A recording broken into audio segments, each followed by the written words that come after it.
Yo mga dudes, alam nyo, minsan sa bahay, may mga nakabalandrang tubo. Parang gusto na lang nating takpan.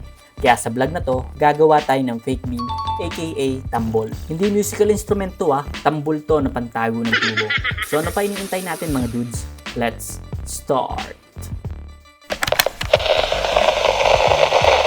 Dito nga, gumamit lang tayo dito ng 1/4 na plywood since hindi naman siya madadandaanan or matatapak-tapakan.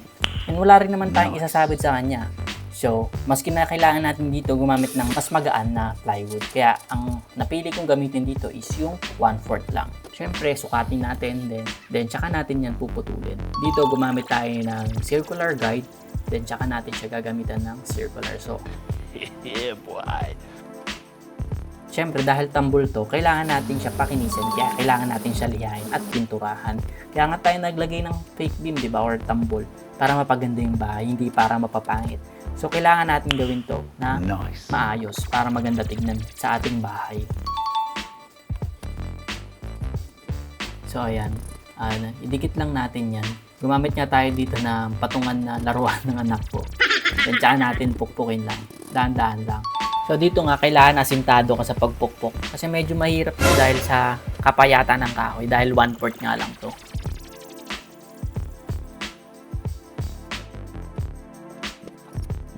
So dito may grinder tayo na tubo since hindi siya kaya takpan ng tambol, hindi siya abutin.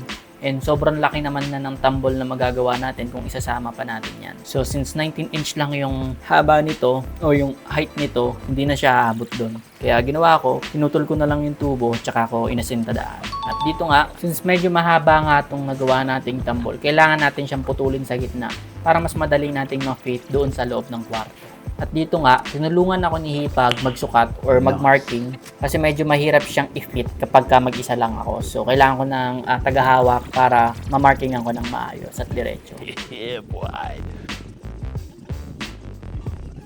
Gumamit nga pala tayo ng no more nail sa pagdikit dito. Since biga to, hindi advisable magpukpok dyan or magbarena or anything na gawin dyan since ayan yung bumubuhat ng structure natin.